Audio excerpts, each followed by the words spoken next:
සාදු සාදු සාදු නමස්කාර වේවා බුදුරුවනට සමදා බුදු හිමි සරණ යමි නමස්කාර වේවා ධම්රුවනට සමදා සදහම් සරණ යමි නමස්කාර වේවා සංඝරුවනට සමදා මහා සංඝ සරණ යමි නමස්කාර වේවා තුනුරුවනට සමදා තිසරණ සරණ යමි සාදු සාදු සාදු අපගේ පරම පූජනීය ගුරු දේවෝත්තම කල්යාණ මිත්‍ර පින්වත් ලොකු ස්වාමීන් වහන්සේට නමස්කාර වේවා සාදු සාදු සාදු අද දවසේ ඇසලපුම් පොය දවසේ ශ්‍රද්ධා රූපවාහිනියේ සහ ලක්විරු ගුවන් විදුලියේ සජීවී විකාශය සඳහා අනුග්‍රහය දරන්නේ දුබායිහි පදිංචි පින්වත් සුදත් විජේසිංහ මහත්මයා සහ නිර්මිනී විජේසිංහ මහත්මිය ඒ වගේම යසෝදා විජේසිංහ දියණිය විසින්. ඉතින් මේ පින්වතුන් අද පුම් පොය දවසේ බොහෝ දෙනාට ධර්මය අහන්න සලස්වන පින රැස් කර ගන්නවා. ඉතින් ඔබගේ ජීවිතවලට බොහෝ හිතසුව පිණිස පවතිනවා අද මේ ධර්ම දානයේ පැවැත්වීම. ඉතින් පින්වත්නි අද ඇසලපුම් පොය දවසයි. ඇසලපුම් පොය දවසක තමයි ඒ සිද්ධාර්ථ මහ බෝධිසත්වයන් වහන්සේ තුසිත දෙව්ලොව සිට මහා මායා දේවියගේ මව්කුස පිළිසිඳගත්තේ. මේ ලෝකයේ සම්මා සම්බුදුරජාණන් වහන්සේ නමක් පහළ වෙන්න මව්කුස පිළිසිඳ ගැනීම සිද්ධ වුණා ඇසලපුම් පොය දවසක. මහා බෝධිසත්වයන් වහන්සේගේ සසර ගමනේ අවසාන මව්කුසකට පැමිණීම. දසමසක් ඇවෑමෙන් වෙසක් පුම් පොය දවසක සිද්ධාර්ථ මහ බෝධිසත්වයන් වහන්සේ ලුම්බිනී සල්වනේ ලෝක ධාතු කම්පා කරවමින් ආශ්චර්ය අద్භූත ප්‍රාතිහාර්ය පාමින් බිහි වුණා. ඒ සිද්ධාර්ථ මහ බෝධිසත්වයන් වහන්සේ සඳක් වැඩිනවා වගේ වැඩුණේ. ඇසලපුම් පොය දවසක තමයි සතර පෙර නිමිති දැකලා මහල්ලෙක් ලෙඩෙක් මලමිනියක් පැවිදිරුවක් කියන ඒ සතර පෙර නිමිති දැකලා ගිහිගේ අතහැරලා අබිනිෂ්ක්‍රමණය කළේ අද වගේ ඇසලපුම් පොය දවසක. දැන් අපි සංසාරේ අබිනිෂ්ක්‍රමණය කරනවා. දැන් මේ ජීවිතේත් අපි ගෙවල් අතහැරලා ආවා. ඒ වගේම ඔබ සංසාරේ තාපස ජීවිතවලට ප්‍රවෘජා ජීවිතවලට ගෙවල් අත්හරින්න දෙති. හැබැයි අවසාන අත්හැරීම නෙවෙයි. ආයෙත් සසරේ ගෘහ ජීවිතයට වැටෙනවා. ආයෙත් කාම ලෝකෙට වැටෙනවා. නමුත් මහ බෝධිසත්වයන් වහන්සේගේ මේ මහා අබිනිෂ්ක්‍රමණය ආයෙ කවදාවත් කාම ලෝකෙට වැටෙන දෙයක් නෙවෙයි. එදා තිබූ පියවර මේ ලෝක ධාතුවේ කොයි තරම් జగතුන් සිටියත් ඔවුන්ට මේ පියවර ආපස්සට හරවන්න බෑ. ඒ නිසා මහා අබිනිෂ්ක්‍රමණය කියලා කියනවා. ඇසලපුම් පොය දවසක සිදු වුණේ. සයවසර දුෂ්කර ක්‍රියා කොට වෙසක් පුම් පොය දවසේ ලෞතුරා සම්මා සම්බුදු බවට පත් වුණ අපගේ ලෞතුරා සම්මා සම්බුදුරජාණන් වහන්සේ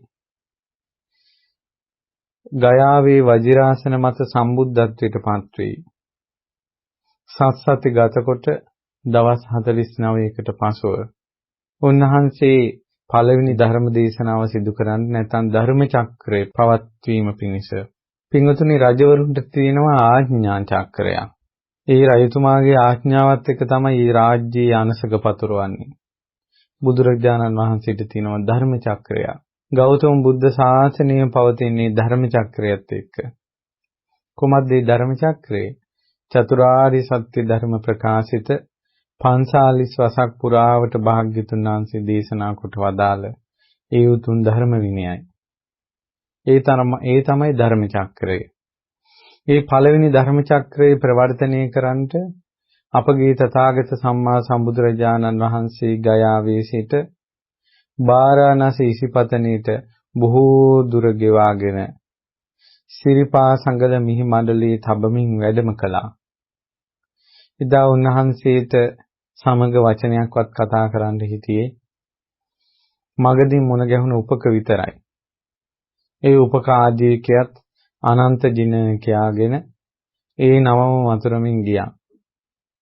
වාරාණසියට වැඩම කරන සම්මා සම්බුදුරජාණන් වහන්සේ ලෞතුරා සම්බුදු කෙනෙක් විදිහට පිළිගන්නට කොණ්ඩඤ්ඤ වප්ප බද්දේ මහා මස්සජී කියන පස්වග භික්ෂුන් වහන්සේලා සූදානම් වුණේ නැහැ. රාජ කුලේ නිසා ආසනයක් පනවන්නට විතරයි ඒත්තෝ කැමති උනේ. ඒ වුණාට ලෞතුරා සම්මා සම්බුදුරජාණන් වහන්සේ ළඟට වඩින්ට ඔවුන්ට ඒ අදහසින්ට බැරි වුණා. ඒ පස්වග භික්ෂුන් වහන්සේලාගේ තාපසින් වහන්සේලාගේ අතරින් කෙනෙක් පාසිවුරු ගන්නට ගියා.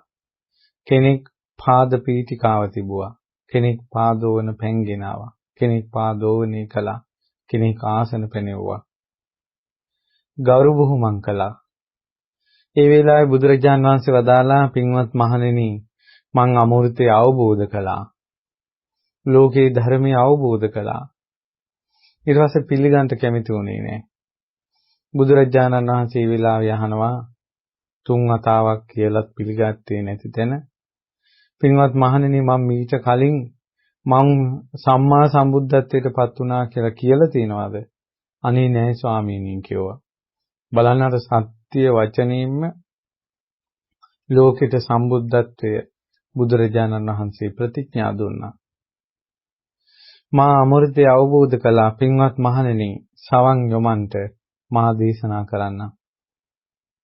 එදා ඇසළ පුම් පොය දවසේ විශාල සඳ අහසින් ගලා ඒ සඳ කිරණෙන් වාරාණසී ඉසිපතනේ ආලෝකමත් වෙලා තියෙද්දී මේ මහා භද්‍ර කල්පේ ලෝකේ පහළ වුණ කකුසඳ කෝණාගමන කාශ්‍යප කියන සම්මා සම්බුදුරජාණන් වහන්සේලාද යම් තැනක ඉඳගෙන ධර්ම චක්‍රය ප්‍රවර්තනය කළාද ඒ ස්ථානයේම ගෞතම තථාගත සම්මා සම්බුදුරජාණන් වහන්සේ අසුන් ගත්තා.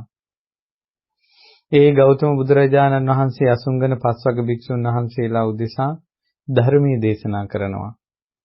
උන්වහන්සේ පස්වග භික්ෂුන් වහන්සේලාට වදාලා ද්වේමේ භික්ඛවේ යන්තා පබ්බජිතේන නසේවිතබ්බා.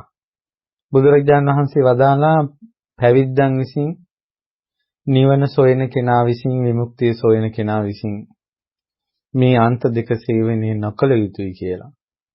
මොකද්ද මේ අන්ත දෙක?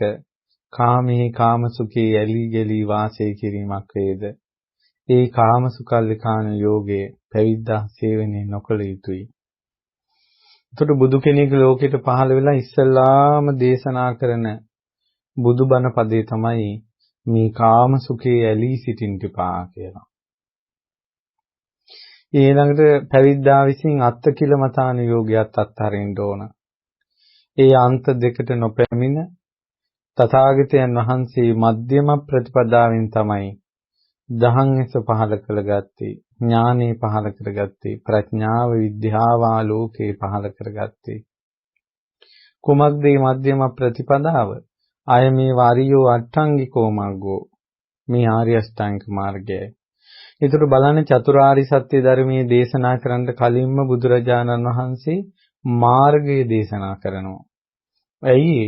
ඒ මාර්ගයෙන් තමයි දුකනම් ආර්ය සත්‍ය අවබෝධ කරන්න තියෙන්නේ. ඒ මාර්ගයෙන් තමයි දුක්ඛ සමුදය ප්‍රහාණය කරන්න තියෙන්නේ. ඒ මාර්ගයෙන් තමයි දුක්ඛ නිරෝධය සාක්ෂාත් කරන්න තියෙන්නේ. ඒ මාර්ගයෙන් තමයි මාර්ගය අවබෝධ කරගෙන ප්‍රගුණ කරගන්නත් තියෙන්නේ. ඒ නිසා චතුරාර්ය සත්‍ය ධර්මය දේශනා කරන්න කලින්ම බුදුරජාණන් වහන්සේ මාර්ගාර්ය සත්‍යම දේශනා කළා. ඉන් අනතුරු බුදුරජාණන් වහන්සේ චතුරාර්ය සත්‍ය ධර්මය දේශනා කළා. ඒ චතුරාර්ය සත්‍ය ධර්මය දේශනා කරන්නට ආරම්භ වීම තමයි ධර්ම චක්‍රය ප්‍රවර්තනය කළා කියලා කියන්නේ. ඒ ප්‍රවර්තනය කරපු ධර්ම චක්‍රය අද දක්වාම මේ ගෞතම බුදු සසුන ලෙස ධර්ම චක්‍රය කැරකෙමින් පවතිනවා. යම් තැනක චතුරාර්ය සත්‍ය ධර්මය ඇහෙනවද? යම් තැනක රාග දේශ මොහ දුරු කිරීම පිණිස ධර්මයක් ඇහෙනවද? ආන්නේතන කැරකෙන්නේ ධර්ම චක්‍රයයි. එතකොට මේ ධර්ම චක්‍රයේ තමා තුළට පමුණවා ගත්තට පස්සේ තමා තුලත් කැරකෙන දෙයක් තියෙනවා. තමා තුල කැරකෙන එක මොකද්ද? අගක් මුලක් නැතිව උපතින් උපතට කැරකි යන සංසාර චක්‍රය. එතකොට අර ධර්ම චක්‍රයේ තමා තුළට පමුණවා ගත්තට පස්සේ තමා තුළට පමුණවාගත්ත ධර්ම චක්‍රයෙන් පුළුවන් සංසාර චක්‍රයේ සිඳලා දාන්න. ඉතින් ඒ නිසා පින්වත්නි අද වාගේ ඇසලපුම් පොයේ දවසක තමයි මේ අසිරිමත් භාග්‍යතුන් වහන්සේගේ උතුම් ශ්‍රී මුව මඩලින් ඒ චතුරාර්ය සත්‍ය ධර්ම ප්‍රකාශිත ධම්මචක්කප්පවත්තන සූත්‍ර දේශනාව සිද්ධ වුණේ. ඊළඟට පින්වත්නි ඇසලපුම් පොයේ දවසකම තමයි දැන් අපි ලංකාවේ ගත්තොත් එහෙම ඇසලපුම් පොයේ දවසේ තමයි අපි මිහිඳු මහරහතන් වහන්සේගේ ජීවිත කතාව ගත්තොත් මිහිඳු මහරහතන් වහන්සේ ළඟ අරිට්ඨ කුමරු තමන්ගේ යාළුවන් සමග පැවිදි ජීවිතයට පත් වෙන්නේ ඇසලපුම් පොයේ දවසක. ඊළඟට ඊතොර ලංකාවේ පැවිද්ද ආරම්භ වෙන්නේ ඇසලපුම් පොයේ දවසක.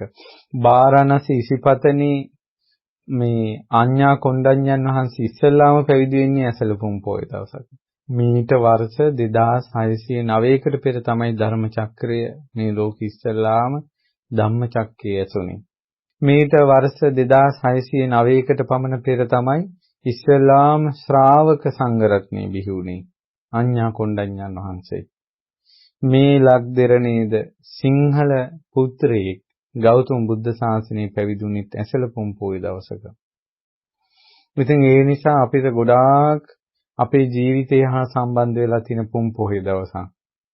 ඒ වගේම තමයි ස්වර්ණමාලී මහා සෑරජානන් වහන්සේගේ මුල්ගල් තැබීමත් ධාතු නිධානයත් දෙකම සිද්ධ වුණේ ඇසලපුම් පොයේ දවසක. ස්වර්ණමාලී මහා සෑරජානන් වහන්සේ තුන් ලෝකෙටම අසදෘස මහා සෑයයි.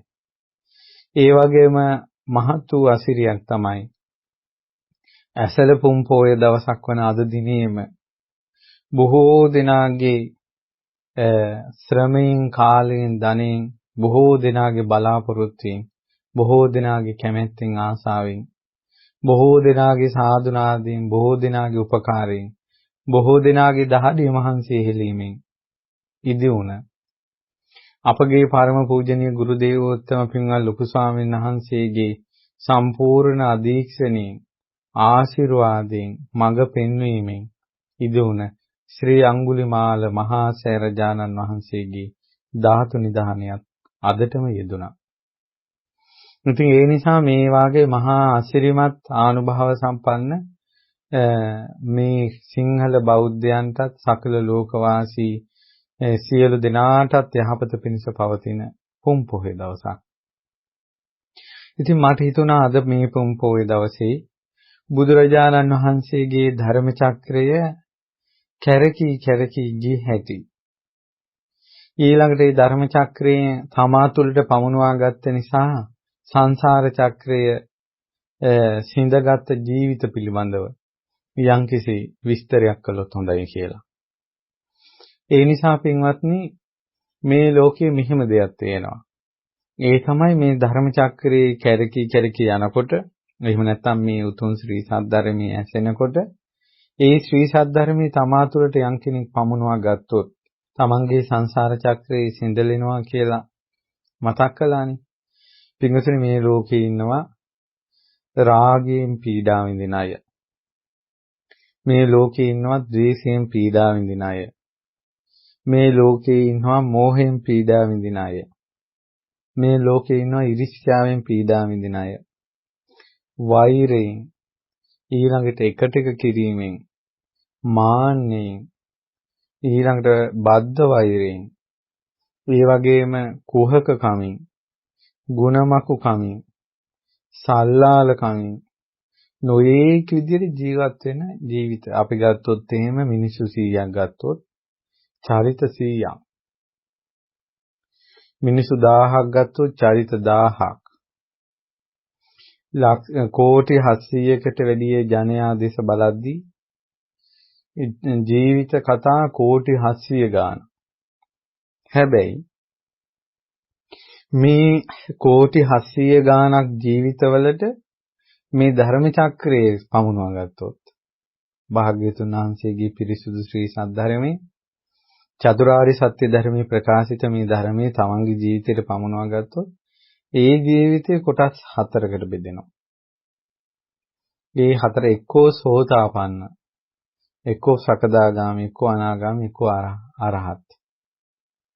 එක්කෝ සෝවාන් මාර්ගඵල, සකදාගාමී මාර්ගඵල, අනාගාමී මාර්ගඵල, අරහත් මාර්ගඵල කියලා 8 දෙනෙක්. උතුර කෝටි 700 ගානකට වඩා ජීවිත 8කට කිටි කරනවා, වර්ග කරනවා මේ ධර්ම චක්‍රය. ඒ වර්ග කළාට පස්සේ මේ 8 දෙනාම අනිවාර්යෙන් පමුණවනවා අමාමහ නිවනට. ඒක ධර්ම චක්‍රයෙන් කරන්නේ. ඇඳිවත නැතිව සිහි විකල්ව ගිය පටාචාරාගේ ජීවිතයට ධර්ම චක්‍රය පැමිණුණා. ඇය අරහත් වුණා. මුලාවී දරුවට පණ දෙන්න සොයාගෙන ගිය කිසා ගෞතමගේ ජීවිතයට ධර්ම චක්‍රය පැමිණුණා. ඇය අරහත් වුණා. ඊළඟට මාන්නෙන් හිටපු මිනිසුන්ගේ ජීවිතයට ධර්ම චක්‍රය පැමිණුණා. ඔවුන් අරහත්ත්වයටපත් වුණා. ඊළඟට සාරිපුත්ත මොග්ගල්ලාන මහා කස්සපානන්ද නන්ද රාහුල ආදී උත්තමයන්ගේ ජීවිතවලට ධර්ම චක්‍රය කැරකුණා. ඒ උත්තමයන් වහන්සේලා අරහත්ත්වයටපත් වුණා. මේ ධර්ම චක්‍රයෙන් කරන දේවල් අම්බපාලි, විමලා ආදී වූ ගණිකාවන්ගේ ජීවිතවලට ධර්ම චක්‍රය ප්‍රවර්තනය වුණා. ඔවුන් අරහත්ත්වයටපත් වුණා. සොරුන්ගේ ජීවිතවලට ධර්ම චක්‍රය ප්‍රවර්තනය වුණා. ඔවුන්ද මඟපල් ලැබුවා. සුමන සාමණේරයන්, සෝපාකාදී පඬිත සාමණේරයන් ආදී අවුරුදු 7 දබ්බමල්ල පුත්ත තෙරුන් වහන්සේ අවුරුදු 7 දී කාටේ කිරිසුමඳ ගිහිල්ලා නැති වයසේ ජීවිතවලට ධර්ම චක්‍රය ප්‍රවර්තනය වුණා. ඒ උත්තමයෝ ඉරසඳ තමන්ගේ අතින් ස්පර්ශ කරන මහා මුනිවරු බවට පත් වුණා. මේ මහා තෙරුන් වහන්සේලා අවබෝධ කරන අමා මහ නියමන නම් වූ ඒ ගම්භීර ශ්‍රී සද්ධර්මයේ කටේ කිරිසුමඳ ගිහිල්ලා නැති පුංචි දරු සිඟිත්තන් අවබෝධ කළා. ආශ්චර්යයක් මේ ධර්ම චක්‍රය. ආශ්චර්යයක් මේ ශ්‍රී සද්ධර්මය. ඉතින් ඒ නිසා අද අඟුලිමාල මහසෑයේ ධාතු නිධානයද සිද්ධ වෙන නිසා අඟුලිමාලයන්ගේ ජීවිතයට ධර්ම චක්‍රයේ ප්‍රවර්තනය වුණ කතාවයි මේ කියන්නේ. අඟුලිමාලයන්ගේ ජීවිතයටත් ධර්ම චක්‍රයේ ප්‍රවර්තනය වුණා. ප්‍රවර්තන වුණාට පස්සේ ඔහුගේ අතේ තිබ්බ කඩුව සුණු විසුණු වුණා. හිතේ තිබ්බ ක්‍රෝධය සුණු විසුණු වුණා. ඔහුද ඉපදෙමින් මැරෙමින් යන සංසාර ගමන නැමැති සංසාර චක්‍රයේ මේ හදවතේ කරකවා කැරකී තියෙද්දී ඒ තුලට පැමුණු ධර්ම චක්‍රය නිසා අඟුලිමාලයන්ගේ සංසාර චක්‍රය සිඳුණා. උන්වහන්සේ අරහත්ත්වයටපත් වුණා. කල්පයක් පවතින තේජසින් සත්‍යක්‍රියා කළා. ඒ ආනුභාවයට අහස සිඹින පළඟු පර්වතයක් වගේ මහා ස්තූපයක් අඩි 100 ගානකට අධිකව ඉදි වුණා. ඉතින් මේ ඔක්කොම ධර්මයේ නිසා, මේ ඔක්කොම බුදු කෙනෙක්ගේ ශ්‍රී සද්ධර්මයේ නිසා, සම්මා සම්බුදුරජාණන් වහන්සේ නමක් ලෝකෙට පහළ වෙච්ච නිසා. ඉතින් මේ අඟුලිමාලයන්ගේ ජීවිතය ඔබ දන්නවා සවැත් නුවර එක්තරා බමුණු ගෙදරක ඉපදෙද්දී ඒ සවැත් නුවර මාවිද දිලිසුණා. මහා වරුස හටගත්තා. අකාල මේඝ, අකාල සුලි කුණාටු හටගත්තා. ඉතින් ඒ විදිහට මේ ලෝකෙට දැනෙන්න ඉපදිච්ච කෙනෙක් අඟුලිමාල. නම අහිංසක. ගුරුවරයාට තමන්ට ඉරිසියා ශිෂ්‍යයන් විසින් කියපු ගතු කේලන් නිසා තමයි ගුරුවරයාගේ හිත බිඳුනේ. තමන් මුල් වෙලා ගුරුවරයාගේ හිත බිඳලා නැහැ. සසරේවත් ඒව කරලා නැහැ. සසරේවත් හිතාමතා ගුරුවරයෙක්ගේ හිතක් රිද්දවපු නැති කෙනෙකුට පවා තවක් කෙනෙක් ගතු කියලා ගුරුවරයාගේ හිත විනාශ කෙරෙව්වා. මේකට කියන නම තමයි සසර. මේක සංසාරයේ ස්වභාවය. මොහොන දෙන්න ඕන මේ ජීවිතේට. මොහොන දෙන්න වෙනවා අපිට මේ සංසාරෙට. ඊට පස්සේ පින්වත්නි, ඊට පස්සේ තමයි කඩුවක් අමෝරාගත්ත මහා සොරෙක් වුණේ. හදවතේ තිත්ගතියක් නැහැ. අර අහිංසක නමින් හිටපු කුමාරයා, කවදාවත් මව්ගේ හිත රිද්දලා නැති කුමාරයා, ඊළඟට සතෙකුට සිව්පාවකෙකුට හිංසාවක් කළා නැති කුමාරයා, කඩුවක් අමෝරාගත්ත මහා දාමනික මිනිමරු සොරෙක් වුණා. එකම ජීවිතයක චරිත දෙකක්. එකම ජීවිතයක චරිත දෙකක්. ඊට පස්සේ ඔහොම සැඩපහාරි සංසාර නැමැති චක්‍රය වේගින් කැරකි සැඩපහාරේ ගහගෙන යද්දි තමයි ලෝතුරා සම්මා සම්බුදුරජාණන් වහන්සේව මුණ ගැහුණේ. බුදුරජාණන් වහන්සේ මුණ ගැහුණාට පස්සේ බුදුරජාණන් වහන්සේගේ ශ්‍රී සද්ධර්මයේ උතුම් බණපද ඉදිරියේ අඟුලිමාලයන් දමනය වුණා. කඩු දුනු ඊතල වීසි කළා.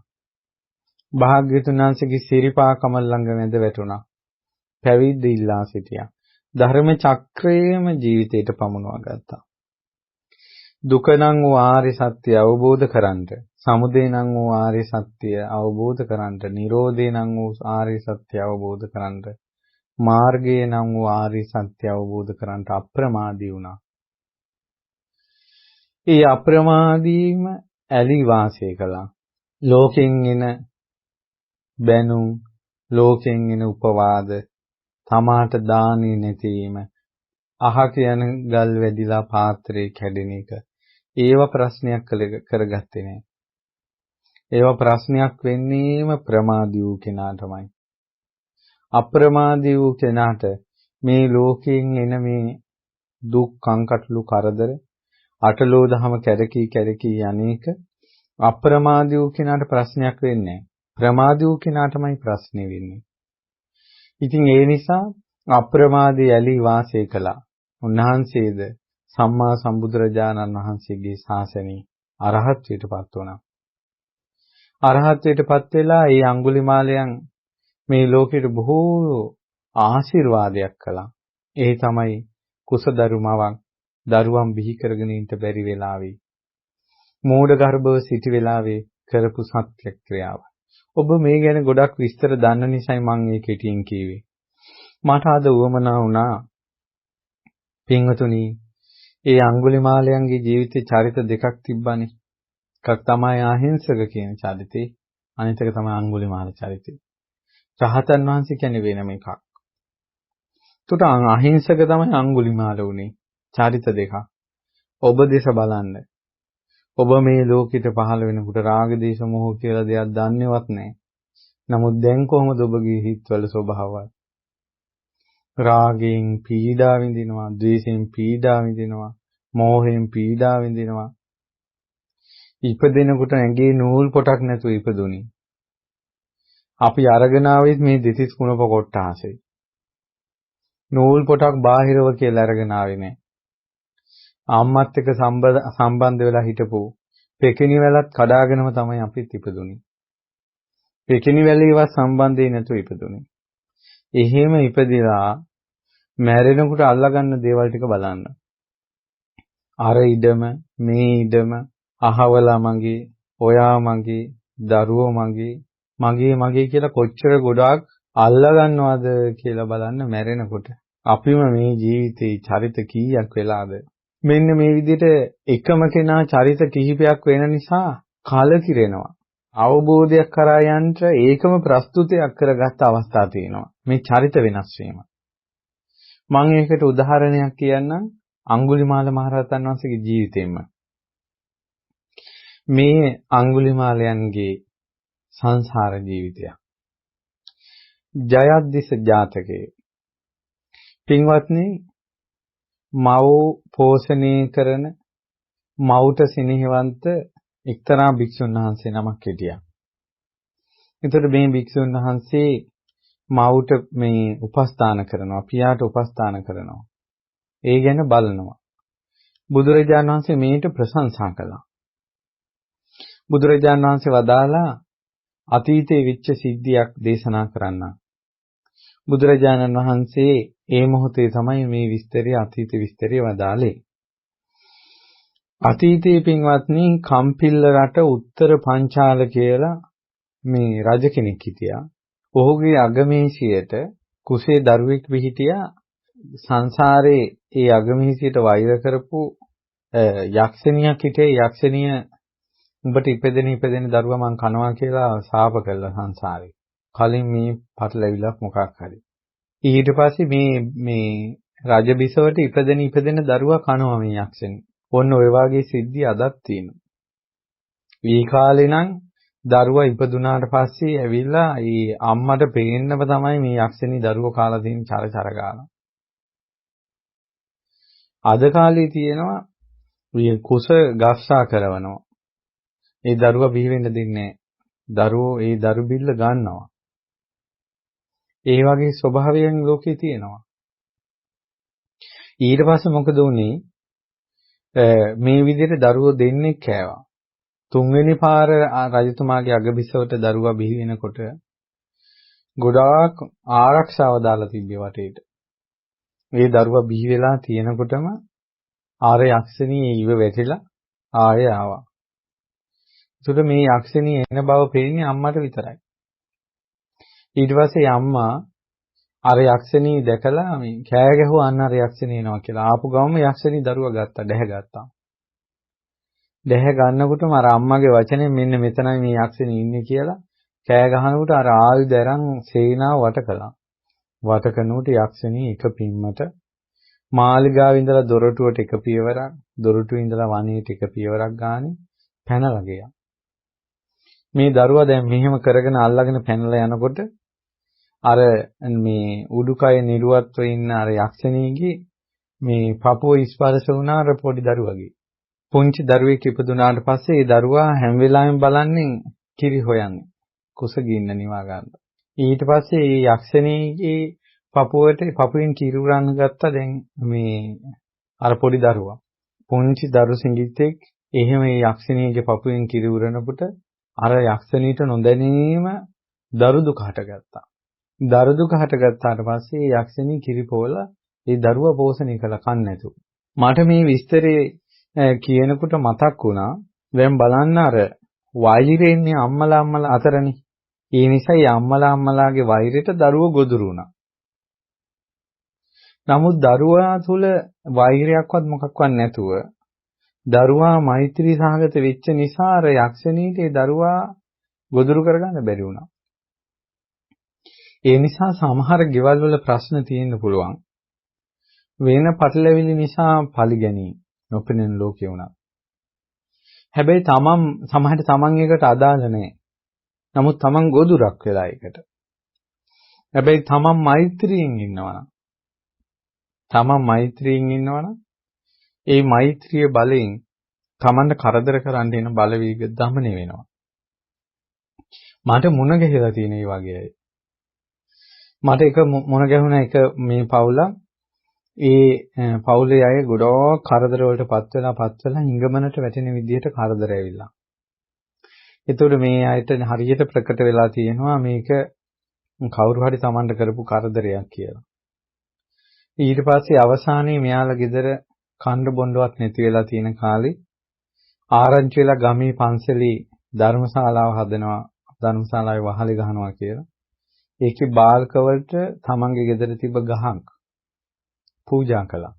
ඒ ගහ ළඟට ගිහිල්ලා මේක මේ බුද්ධ ශාසනයට සංඝයාට පූජා කරනවා ධර්මශාලාව හදන්න මේ පින් බලෙන් අපිට කරදර කරන්නා වූත් කරදර නොකරන්නා වූත් හදිනුනියම් කරන්නා වූත් අපි මේ හිඟමනට දමන්නා වූත් සියලුම පෙනෙන නොපෙනෙන සියලු දෙනාට මේ පින් අනුමෝදන් වෙලා සුවපත් වේවා කියලා පින් දීලා. එදාම ඒ කරදර කරන අමනුෂ්‍යය ඒ මීන බන්ධනයට අහුවෙච්ච අමනුෂ්‍යය ඇඟට ඇවිල්ලා මම මගේ හිතේ තරහ නැති වුණා.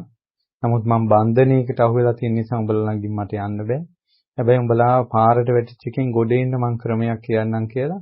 අද ඉඳලා උඹලා සාත්‍තර කියන්න පටන් ගනිනවා මං සාත්‍තර කියන්නම් කියලා.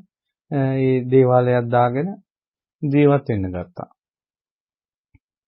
ඊට පස්සේ යා ධර්මයේ කියවලා අර අමනුෂ්‍ය දිෂ්ටි ඇඟට එන වෙලාවේ යාට ධර්මයේ කියනවා මේ බන්ධනවල ස්වභාව මෙහෙම නේද සංසාරේ යන්න වෙනව නේද ඊළඟට ඒතකොට යක්ෂයා කියලා ඒක නම් ඇත්ත මම මේ බන්ධනයට අහුුනේ දොළ පිදේනියක තියෙන පිදේනියේ තියෙන කෑමක් ලෙව කාපු එකට තමයි මම මේ පිදේනිය හදලා ඒ අය මතුරුපු එකට මං අහුුනේ උඹලා මං ලවා සාත්‍තර කියවනවා කියන නිසා උඹලා මගෙන් වැඩ ගන්න නිසා අනිවාර්යෙන් උඹලත් මට ණය වෙලා මං ළඟට උඹලටත් එන්න වෙනවා. ඒ නිසා මේක තීරුම් ගනින්න කියලා යමනුෂ්‍යයම කියලා. හැබැයි මේ විස්තර ඔක්කොම කියලා තියෙන්නේ අර මෛත්‍රිය පැතිරීමත් එක්කමයි. ඊට පස්සේ ඒ සාත්‍තර කියන එක නතර කළා ඒ මිනිස්සුන්ට බනහන්නම යොමු කළා. ඊට පස්සේ බන්ධනය ඇඟින් අයින් වෙන විදිහට ඔක්කොම හරි ගසලා ඒ ඔක්කොම වෙලා තියෙන මෛත්‍රිය නිසා. ඊට පස්සේ දැන් මේ පින්වතුන් අහිංසකව ධර්මයේ පුරුදු කරගෙන ඉන්නවා කියලා ඒ පිරිස කොහේ ඉන්නවද කියලා අපි දන්නේ නැහැ. ওই විස්තරයක් කියවේ. එතකොට ওই වගේ විස්තර තියෙනවා. මෛත්‍රියෙන් තමයි මේක විසඳ ගන්න තියෙන්නේ. ඉතින් පින්වත්නි මේ අමනුෂ්‍ය දැන් අර දරුවෝ කන යක්ෂණියත් අර පුංචි දරුවාගේ හිතේ වෛරය නැති නිසා ඒ යක්ෂණියට දරු සෙනෙහස උපදුණා. ඊට පස්සේ දැන් අර මහා වනේ ගල් වෙනක අර දරුවා තියාගෙන පෝෂණය කරනවා. තමන් මිනිමස් කනවා, ඒ මිනිමස්ම දරුවටත් කවනවා. කවලා මහා හැඩි දැඩි කළු ශරීරයක් එක්ක මහා මේ මිනිස්සේ කරලිනේ හැදුනා. මිනිමස් කාලම. ඊට පස්සේ දැන් යක්ෂණිය පේන්නේ නැති වෙන්න යනවා. දැන් මෙයාට යන්න බෑ. මෙයා මිනිස්සෙක්නේ. ඊට පස්සේ යක්ෂණිය මොකද වුනේ? යක්ෂණිය මන්ත්‍ර බලෙන් තියෙන බෙහෙත් මුලා ඒ ළමයාගේ අතට දුන්නා. පුත්‍රය උඹට දැන් මිනිමස් කාලා උඹ කොයි යනකොට මේක අල්ලලා මෙහෙම හිටපන් ඒකට උඹට නොපෙනී යන්න පුළුවන් කියලා. ඔහොම දැන් මිනිමස් කකා දැන් ඉන්නවර යක්ෂණියයි මේ පෝරිසාදයයි. එහෙම ඉන්නකොට දැන් ඔය කාලේ වෙනකොට දැන් අර දරුවා හදා වඩා ගන්නත් එකත් එක්ක යක්ෂණිය ආයේ ගියේ නෑ රජමාලිගාවට. ඒ අතරේ අර මහ බිසෝන් වහන්සේට තවල් දරුවෙක් ලැබුණා. මහරජතුමාගේ ඇවෑමෙන් පස්සේ ඒ දරුවා රජකමටපත් වුණා. ඒ රජතුමාගේ පුත්‍රයෙක් විදිහට මහා බෝධිසත්වයෙ ඉපදුණා. අලීන සත්තු. ඒ කුමාරයාගේ නම අලීන සත්තු. ඒ අලීන සත්තු කුමාරයාත් රජමාලිගාවේ වැඩෙනවා. දැන් මහ වනේ අර සිද්ධිය සිද්ධ වෙනවා. කාලයක් යනකොට වෙසමුණි රජුරවන්ට උපස්ථාන කරන්නට යන යක්ෂණී. ඒ යක්ෂණී මේ වෙසමුණි රජුරවන්ගේ ඒ උතුරු කුරු දිවයිනේම එහෙම්ම මේ මැරිලා ගියා. අර මේ මිනිමස් කන ඒ පෝරිසාදයා තනි වුණා. මේ පෝරිසාදයා දැන් තනියෙන් මිනිස්සු මරාගෙන කනවා. මෙහෙම මිනිස්සු මරාගෙන කද්දී මේ පෝරිසාදයාගේ අතින් අර බෙහෙත් මුල නැති වුණා. බෙහෙත් මුල නැති වෙච්ච ගමන් නොපෙනී යන්න බෑ. දැන් පේන්නම ඉන්නවා. ඉතින් මිනිස්සු පැමිණිලි කළා මහරජුරවන්ට රජතුමනි මිනිමස් කන යකෙක් පේන්නම ඉන්නවා සෝනේ කියලා. රජු රෝපේ එහෙනම් වට කළා අල්ලපල්ලා කියලා. ඊට පස්සේ මිනිස්සු සෝහන වට කළා. විශාල සේනාවක් සෝහන වට කළා. සෝහන වට කරලා අවි ආයුධ අතින් අරන් වට කරනකොට අර යක්ෂයා හොඳටම බය වුණා. අර මිනිස්සෙක් මේ. නමුත් කළු ගැහිච්ච මිනිමස් කන කවදාවත් දත් මෙදලා නැති, කවදාවත් වස්ත්‍රයක් ඇඳලා නැති, කවදාවත් නාලා නැති, කවදාවත් කොණ්ඩේ කපලා නැති, කවදාවත් රැවුල කපලා නැති, කවදාවත් මූණකට හොදාගෙන නැති ඒ මිහි පිට යක්ෂයෙක්. ඔහු හොඳටම බය වුණා. බය වෙලා මර බයට කෑ ගහගෙන මිනිස්සු පැත්තට දිව්වා. මිනිස්සු ඇයි වටේම වට කළානේ. මර බයට කෑ ගහගෙන මිනිස්සු පැත්තට දිනනකොට යකෙක් කෑ ගහගෙන ළඟට එනවා කියන බයට මිනිස්සු පැන්නා. ඒතර වට කරන්න ආපු මිනිස්සු ආයුධ දාලා පැන්නා. දැන් අද කාලේ තියෙන ලොක්කෝ වගේ වට කළාට මොනවාරි සද්දයක් ආපු ගමන් හොයාගන්නේ නැහැ කොහෙද මේ කට්ටිය වට කරපු අය හොයාගන්න නැහැ. ඊට පස්සේ මොකද උනේ? මේ යක්ෂයා කෑ ගහගෙන කැලේටම පැන්නා. දැන් කැලේට ගිහිල්ලා කැලේ ඉන්නවා. කැලේට එන මිනිස්සු කනවා. සංසාරේ පුදුම ජීවිතයක්. මේ ජීවිතය ඇත්තටම මේ කියන්නේ අඟුලිමාලයන් ගැන. මේ මිනිමස් කන මේ මිනිසෙක් එක්කලා ඉන්නේ අඟුලිමාල. සංසාරේ. කැලේට එන මිනිස්සු ඉවරයි. රජතුමත් මෝදඩේමේ යන්න පිටත් වුණා. මෝදඩේමේ යන්න පිටත් වෙනකොට අර සුතසෝම ජාතකයේ වගේම බමුණේ රජතුමනි විශාල සිතක් සැලසෙන දහම් ගාථා 4ක් තියෙනවා. ඔබ වහන්සේට කියන්ටයි ආවේ කියලා ආවා. රජතුමා කිව්වා මෝදඩේමට දැන් මම පිටත් වෙලා ඉන්නේ. ඒ නිසා මේ බ්‍රාහ්මණය මමත් ආසයි ওই ගාථා අහන්න. අපි මෝදඩේමි ගිහිල්ලා ආවට පස්සේ සොලොස් කලකින් සුවඳ පැන්නාලා මම ඔය බණපද ටික අහන්න කැමතියි. ඒ නිසා ඔබ මාළිගාවේ ඉන්න කියලා ඒ කටයුතු සම්පාදනය කරලා අපි ආවට පස්සේ අනිවාර්යෙන් අහමු මම ධනෙන් ඔබට තුටුපන්දු දෙනවා කියලා පොරොන්දු දුන්නා. පොරොන්දු දීලා මෝදඩේමි ගියා. මෝදඩේමි ගිහිලා මෝ වට කරනකොට රජුරෝ ළඟින්ම මුවෙක් පැන්නා.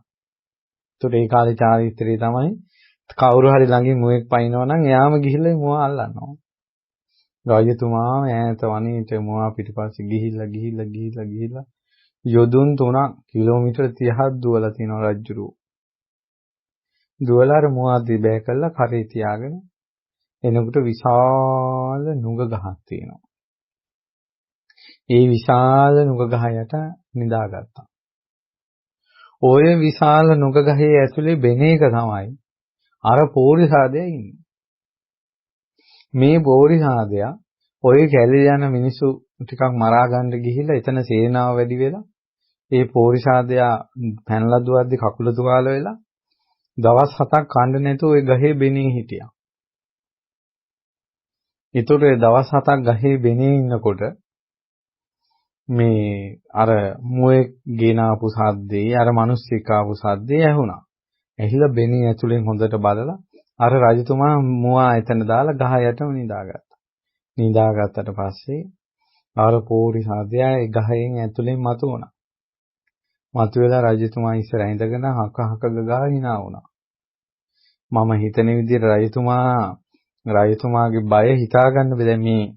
මේ ජාතක කතාවේ තියෙනවා ඇවිද ගන්න බැරි වුණා කියනවා. රජතුමාගේ සියලු ඇඟේ මස් තද වුණා කියනවා. දැන් අපේ මස් සුමුදු නිසානේ අතපය මේ හරවන්න කියන්න පුළුවන්.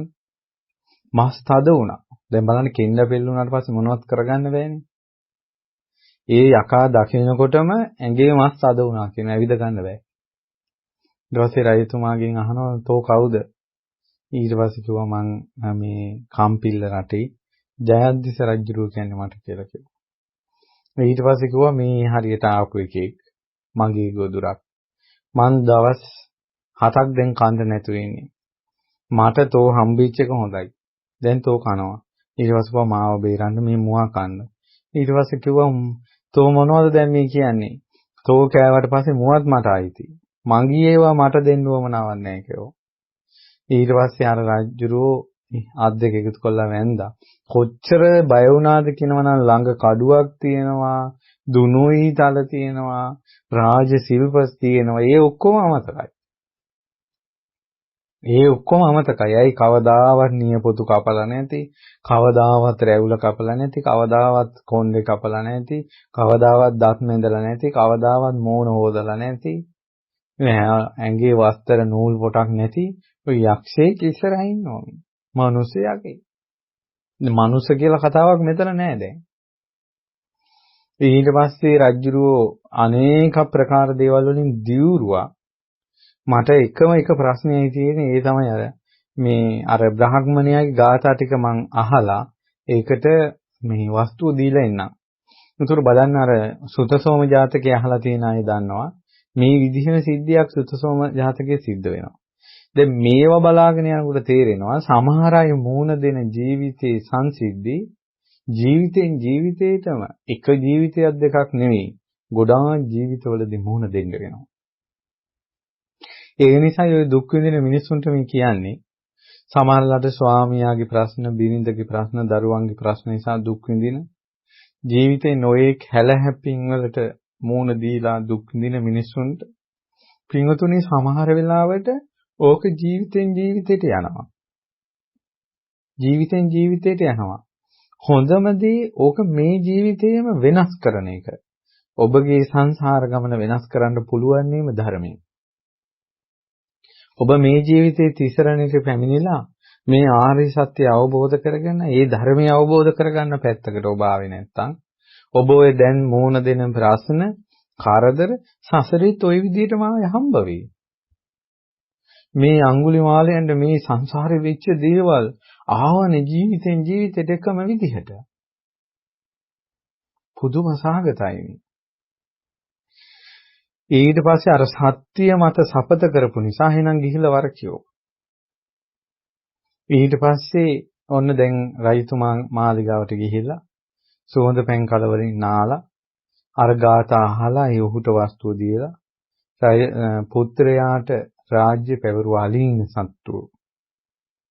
අලීන සත්තු කුමාරයා කියලා ඉපදුනේ අපේ මහ බෝධිසත්වයෝ. අලීන සත්තු කුමාරයාට රාජ්‍යය පැවරුණා. අලීන සත්තු කුමාරයා කිව්වා මට බෑ මේ රාජ්‍ය ගන්න. මගේ පියා යක්ෂයෙකුට ගොදුරු වෙද්දී මට රජකම් කරන්න බෑ කිව්වා. රජතුමනි ඒ නිසා මම මගේ ජීවිතය ඔබට පවරනවා. ඔබගේ ජීවිතේ මං ගන්නවා. ඔබ වෙනුවෙන් මම යක්ෂයාට ගොදුරු වෙනවා. ඊට පස්සේ කිව්වා ප්‍රිය පුත්‍රය උඹ යකෙකුට ගොදුරු වෙලා මං ජීවත් වෙලා ඇති වැඩක් නැහැ. ඒ නිසා කවදාවත් මං උඹ යවන්නේ නැහැ කිව්වා. ඊට පස්සේ කියනවා පිය රජතුමනි එහෙම කරන්න එපා. මොකද දැන් මම සපත කරලා මගේ ජීවිතය ඔබට පැවරුවා. ඔබ මැරෙනවා කියලා කියන්නේ අනිවාර්යෙන් මමයි එතන මැරෙන්නේ. ඒ නිසා මම යනවා මේ යක්ෂයා ළඟට. එතකොට සමහරලාට සංසාරයේ යක්ෂයා দমনය කරන්නට හේතු සම්පත්තිය සහ සංස්කාර තියෙන්නේ මහ බෝධිසත්ව නිසා ඒ ටික ටික රජතුමාගේ හිත නැමුණා කුමාරයා යවන විදිහට. රජතුමාට මතක් වෙන්න ගත්තා කුමාරයාගේ චතුර බව, දක්ෂ බව, නුවණැති බව, ඊළඟට පුණ්‍යවන්ත බව. ඒ නිසා රජතුමාට ඉවක් වගේ ආවා මගේ පුතා බේරී කියලා. අවසානයේ කැමති වුණා. ඊට පස්සේ පුත්‍රයා සියලු දෙනා හඬද්දී වැළපෙද්දී උදෑසනම පෝරිසාදයට ගොදුරු වෙන්න යක්ෂයාට ගොදුරු වෙන්න පිටත් වුණා. මේ පිටත් වෙනකොට මේ මහා රජුරෝ සත්‍ය ක්‍රියා කරනවා. වරුණ, චන්ද්‍ර ආදී ඉන්ද්‍ර නොයෙක් දෙවි දේවතාවුන් වහන්සේලා ඉන්නව නේද? මේ පියාට දිවි පුදල යන මේ පුත්‍රයා බේරගන්ට මේ සියලු ලෝකපාලක දෙවිවරුනි නුඹලාට බාරයි. අම්මා එහෙම වැළපිලා කලන්ත දාලා වැටුණා. මව් දේවිය සත්‍ය ක්‍රියා කරනවා. දණ්ඩකාරණ්‍ය ශූන්‍ය භූමියක් වුණා නවවිධ වර්ෂ ඇවිල්ලා. ධන ශූන්‍ය වුණා. සාපලත් බිමක් වුණා. එදා ඒ රාජ්‍යයේ හිටපු සියලුම දෙනා වැලි වර්ෂාවකින් වැහිලා ගියා.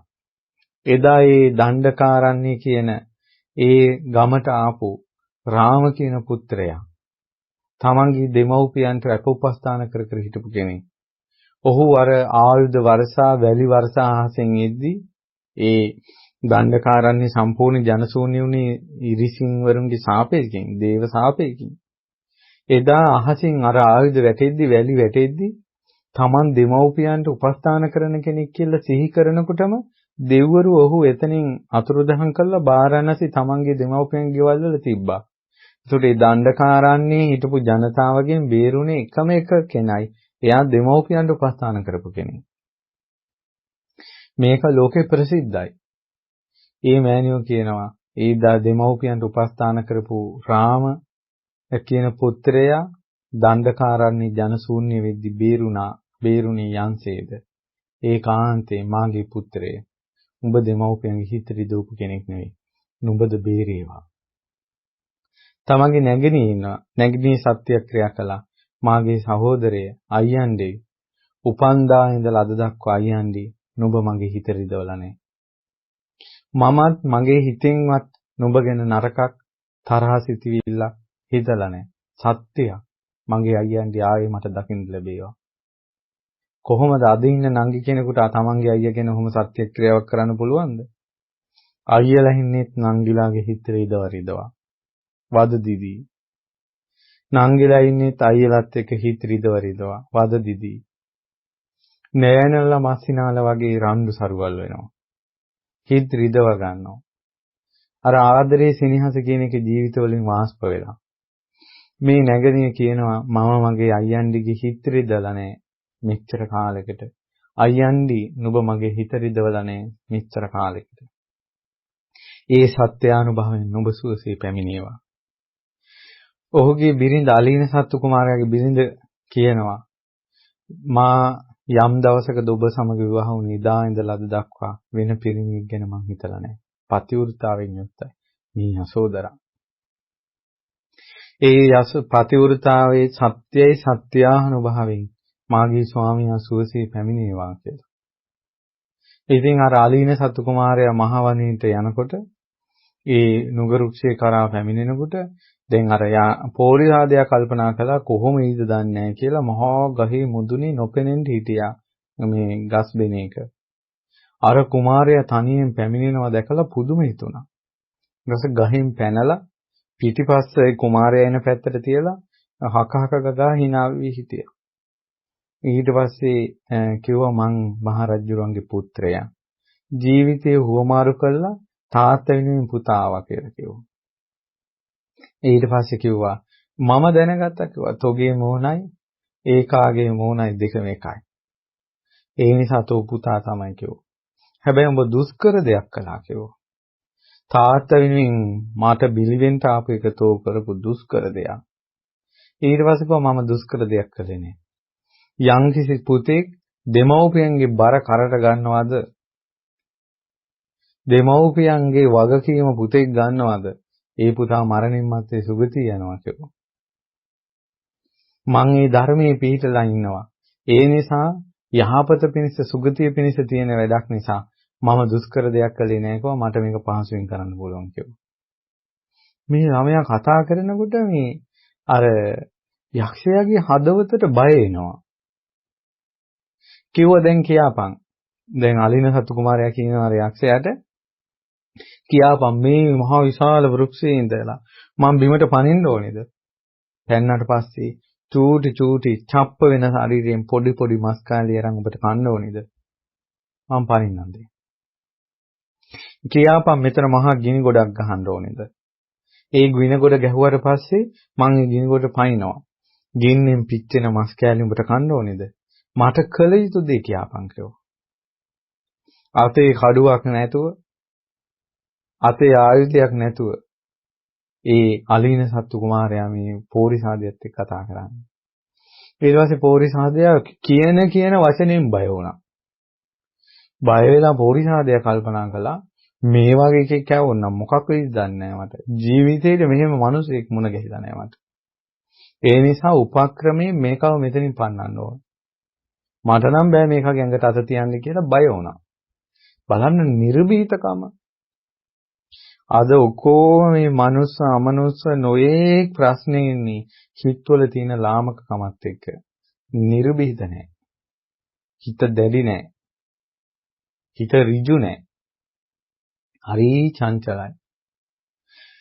ඊට පස්සේ මොකද උනේ උපක්‍රමයෙන් දැන් මේ කොල්ලව පන්නන්න දැන් යකාට ඕනනේ. යකා බය වෙලා දැන්. ඊට පස්සේ කිව්වා හරි. තෝ එනන් දැන් ගිහිල්ලා දරගෙන ආපිය. දරගෙනල්ලා ඈතින් දරගෙනල්ලා දර ගොඩක් ගහලා ගින්නක් හදාපිය කිව්වා. දැන් යකා කියනවා.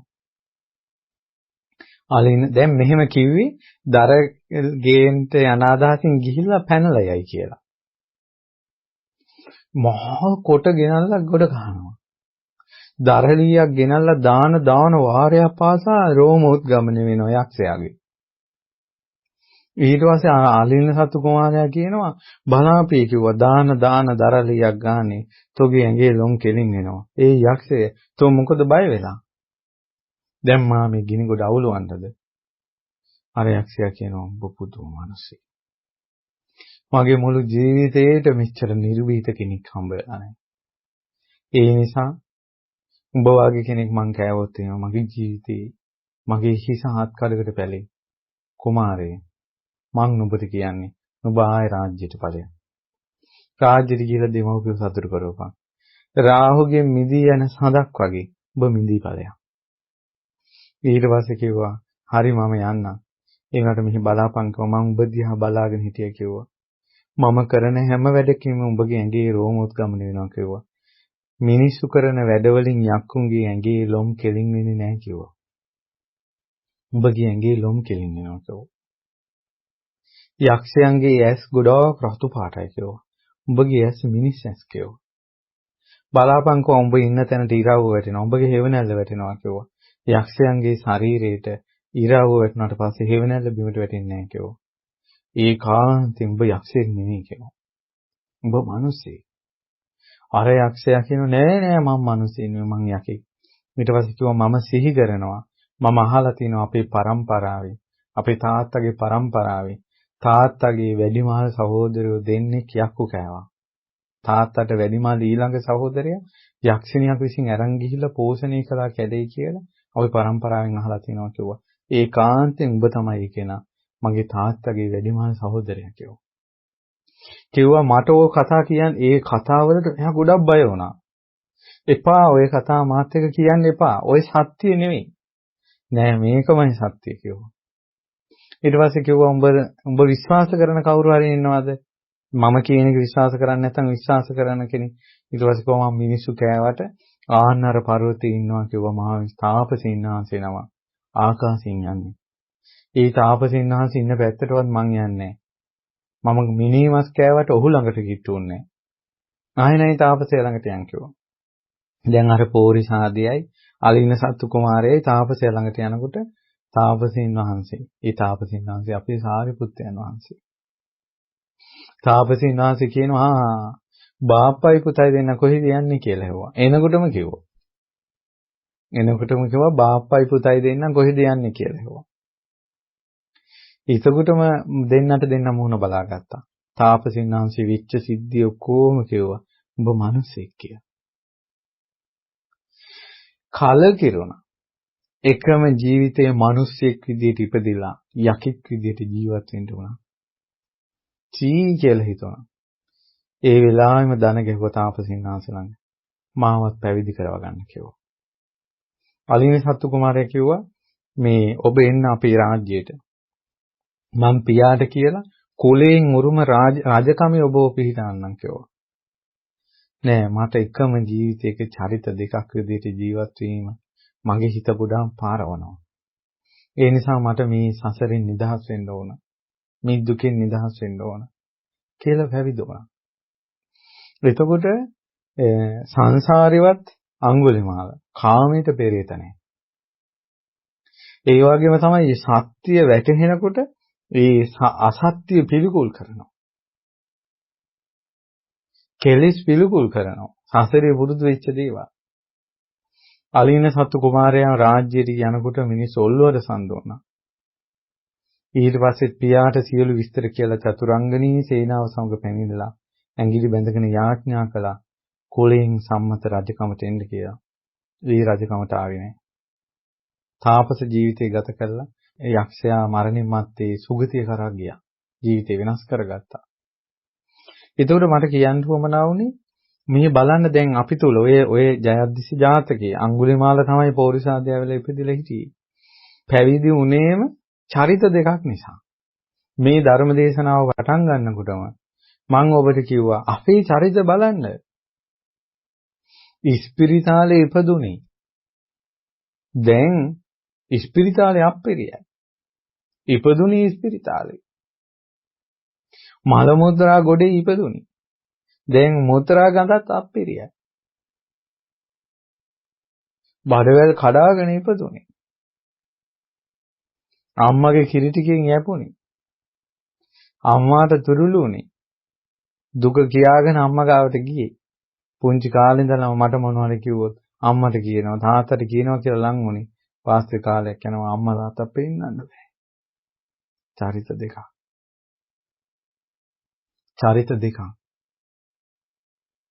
කෝ කලකිරෙනවද සසරට? කලකිරෙනවද සසරට? ඉපදෙනුට රාගී කියලා දෙයක් දන්නේ. අන් අය අපි වැළඳ ගන්නවා. අන් අය අපිව සිඹිනවා. අන් අය අපිව හුරතල් කරනවා. අන් අය අපිව සිනහසින් අපිව ස්පර්ශ කරනවා. නෑ රාගයක් උපදින්නේ. දැන් පුංචි ස්පර්ශයෙන් රාගය උපදිනවා. පුංචි බැල්මෙන් රාගය උපදිනවා. කොහොමද චරිත වෙනස් වෙච්ච හැටි? තරහ වෛරය කියන එක අපි දන්නේ අපිට කිරි ටිකක් තිබ්බොත් අපිට එච්චරයි අපිට ඕනේ අපේ අම්මා අපිට පේන්න හිටියොත් තාත්තා පේන්න හිටියොත් ඒක අපිට ප්‍රමාණවත්. අපේ හිතවල තරහ හිතියාගෙන ඉපදිච්ච අය නෙමෙයි. නමුත් දැන් හිතවල තරහකාරයෝ කොච්චර ඉන්නවද? අම්මගේ කුසෙන් ඉපදෙනකොට අම්මා තාත්තවත් අඳුරගන්න බැරි විදිහට ඉපදුනේ. හිතේ කවුරුවත්ම නැහැ. නමුත් දැන් හිතේ චරිත කීයක් හක්කොලම් කරනවද කියලා බලන්න. අපේ ජීවිත කොච්චර වෙනස් වුණාද? ඊර්ෂ්‍යාව, මාන්නය, උඩඟුකම මොකවත් නැතුව ඉපදුනේ. ඒ කියන්නේ ඒව ප්‍රකට නැහැ. නමුත් දැන් කොහොමද හිතවල? Tamande කියලා බින් අඟලක් නැතුව ඉස්පිරිතාලේ ලෙඩ ඇඳේ අපි ඉපදුණා. නමුත් දැන් ආවට පස්සේ අක්කර මෙච්චරයි. අක්කර මෙච්චරයි. ගෙවල් මෙච්චරයි. ඉඩකඩම් මෙච්චරයි. ධනෙ මෙච්චරයි. බැංකු පොත් මෙච්චරයි. දැන් කොහොමද අපි වැටවල් ගහගත්ත හැටි? අපේ ජීවිතම වෙනස් වුණා. මොකාක්වත් නැතුව ඇවිල්ලා ගොඩාක් දේවල් බදා ගන්නවා. දැන් ගොඩාක් පැවිද්දන්ටත් වෙනවා එහෙම. ඔක්කොම පංචකාම සම්පත්තිය අත්හැරලා මහාන වෙනවා. මහාන වෙලා කවුරු හරි දායකයෙක් ෆෝන් එකක් හරි මොකක් හරි එකක් දුන්න ගමන් අච්චර දේවල් අත්හැරලා ඇවිල්ලා මේකට අහු වෙලා යනවා. මිනිසුන්ටත් එහෙමයි. මේ වෙච්ච දේවල් මේවා ගැන කලකිරෙන්නේ නැහැ ලෝක සත්‍යය. අඟුලිමාලයන් නම් කලකිරුණා. ඒ නිසා ඒ සංසාරේ සත්පුරුෂ වචනේට দমনය වෙච්ච එක, කලකිරිච්ච එක ඒකම මේ ජීවිතේට.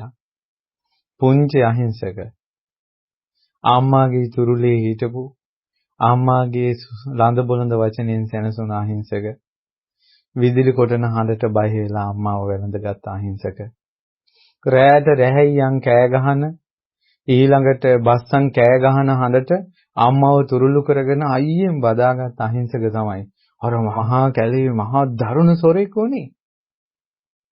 දරුණු සොරෙක් වුණේ. ආයේ වේවුලන අතින් මලක් නෙලාගත් අහිංසක තමයි කඩුවක් අතට අරගෙන ඇඟිලි සෙව්වේ. ඒ නිසා පොරවන වස්ත්‍රයක් අම්මා මේ වස්ත්‍රේ බරයි කියලා කියපු අහිංසක තමයි ඇඟිලි 999ක මාලයක් කරට දාගත්තේ. ඉතින් ඒ නිසා අත පෑරිලා පුංචි ලේ ටිකටත් අහක බලාගෙන අඬපු අහිංසක තමයි මුළු ඇඟටම විසි වෙලා යන විදිහට කඩු පහරින් මිනිසුන්ගේ බෙලි කපමින් ඇඟිලි කපාගත්තේ. චරිත දෙකක්. බුදුරජාණන් වහන්සේ නවතින්ට අඟුලිමාල කියලා දහම්පදයේ දේශනා කළාද? භාග්‍යවතුන් වහන්සේගෙන් ධර්ම චක්‍රය ප්‍රවර්තනය වෙලා ඔහු කරා ගියාද? එයින් ඒ ධර්ම චක්‍රයෙන් අඟුලිමාලගේ අතේ තිබ්බ කඩුව සුණු විසුණු වුණා. ඇඟිලි මාලේ සුණු විසුණු වුණා. ජීවිතේ සම්පූර්ණයෙන් වෙනස් වුණා. ඒ සරණට පැමිණුණා. උන්වහන්සේ ඒ සම්මා සම්බුදුරජාණන් වහන්සේගේ ශ්‍රාවකෙක් වෙලා පිඬුසිඟා වැඩියා. මේ තමයි ධර්ම චක්‍රයේ ආශ්චර්යය. මිනිස්සු පිටිපස්සේ කඩුවක් අමෝරාගෙන බුදුරජාණන් වහන්සේ පිටිපස්සේ කඩුවක් අමෝරාගෙන ගිය ඒ අඟුලිමාලයන් පාත්‍රයක් අතට අරගෙන බුදුරජාණන් වහන්සේ පිටිපස්සේ වඩිනවා. ඇඟිලි හොය හොයා ගිය අඟුලිමාල ගියක් ගානේ පිණ්ඩපාතේ වඩිනවා. එදා මිනිස්සු ජීවිතේ ඉල්ලලා අඬද්දි ඒක නොදැනුණ හදවතට මෝඩ ගර්භමයන්යෝ කෙනෙක් අම්ම කුස දරුමව් කෙනෙක් හඬද්දී ඒක හදවතට දැනුණා. පුදුම සහගත විදිහට ජීවිතේ වෙනස් වුණා ධර්ම චක්‍රය නිසා. අප්‍රමාදී වුණා. ගොඩාක් අප්‍රමාදී වුණා. ඒ පසුතැවිල්ල හිතෙන් සම්පූර්ණයෙන්ම දුරු කළා. ධර්මයේම පුරුදු කළා. පරණ ඒවා වැඩක්ම නැහැ. මේ බුද්ධ ශාසනයේ තියෙන පරණ දේවල් ගැන පසුතැවිල්ල නෙමෙයි. වැරද්ද හදාගත්තා, ධම්මඟ පුරුදු කළා. එච්චරයි. දැන් වැරදි හදාගන්න ඇවිල්ලා පරණ දේවල් අල්ලා ගන්නවා. ප්‍රමාදී වෙනවා. අපේ අඟුලිමාලයන් වහන්සේ අප්‍රමාදී බව සමාදන් වුණා. ඊට පස්සේ උන්වහන්සේ ගොඩාක් මේ ගෞතම බුද්ධ ශාසනයේ දියුණුවටපත් වුණා. අප්පමත්තෝ පමත්තේසු සුත්තේසු බහුජාගරෝ අප්‍රමාදී වූ ජනයා අතර උන්වහන්සේ ප්‍රමාදී වූ ජනයා අතර ගොඩාක් අප්‍රමාදී වුණා. සුත්තේසු බහුජාගරෝ මිනිස්සු හැම වෙලාවෙම බුදියාගෙන ඉන්නේ. නිදිමතෙන් ඉන්නේ. මිනිසුන්ගේ හිතවල කිසිම වීරියක් නැහැ. කුසීත බවෙන් ඉන්නේ. ඒ කුසීත ලෝකේ උන්වහන්සේ ගොඩාක් වීරිය කළා. උන්වහන්සේ නිදි වැරුවා. කුසල් වැඩුවා. සුත්තේසු බහුජාගරෝ නිදා ගන්න ලෝකේ බොහෝ කොට නිදි වැරුවා. අබලස්සංව සීගස්සෝ හිත්වා යාති සුමේදසෝ ඒ සුමේද නම් වූ ඒ නුවණැති අඟුලිමාලයන් අර මේ අශ්වයෙක් ඉන්නවා කියලා හිතන්නකෝ ගොඩාක් අබල එහෙම නැත්නම් කකුල් මේ බකල් ගහිච්ච අබ්බගාත වෙච්ච ගාටා යනි අශ්වයෙක් පහු කරගෙන යනවා නම් වාත වේගයෙන් දුවන අජානීය අශ්වයෙක් අර අබල දුබල කබල් අබ්බගාත අශ්වයා පහු කරගෙන වාත වේගයෙන් ශීඝ්‍ර අශ්වයෙක් යනවා. ඒතකොට අර අබල අශ්වයාට මෙයා ගිය තැනවත් හොයන්න නැහැ. ආන්නේ වාගේ සසරින් එතරට වැඩියා අඟුලිමාලයා.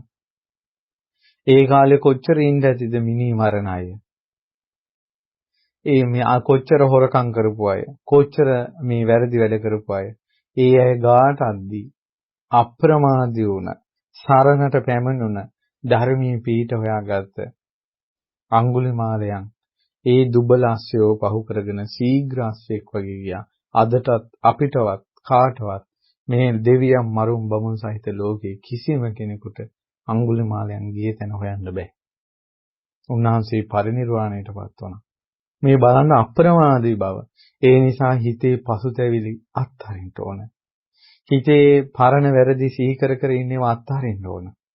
ඊළඟට තමන්ගේ ජීවිතේම මේ එක එක චරිත රංගපාන මේ නාට්‍ය ගැන මේ රංගනය ගැන කලකිරෙන්න ඕන. ගුරුවරයෙක් විදියට ඉන්නවා ගෙදර ආවට පස්සේ වෙන කෙනෙක්. ඊළඟට තම තමන්ගේ චරිතවල වෙනස්කම් බලන්න. දැන් මට ළඟදී ලිපියක් එවලා තිබ්බා දුවේ තමන්ගේ පියා ගුරුවරේ. ඉතින් පියා ඉස්කෝලේ ඉඳලා ආපු ගමන්ම කරන්නේ තියෙන දෙයක් කාලා බීලා කාමරේට යනවා කාමරේ දොර වහගෙන. ඊට පස්සේ මේ දුව දවසක් ජනෙල්ලේ ඇරිලා තියෙනවා දැකලා හිමීට ගිහිල්ලා ජනෙල්ලේ ඇරලා බලලා. බලනකොට අර ෆෝන් එකක් තියන ෆෝන් එකකින් අර ජරාව බල ඉන්නවා.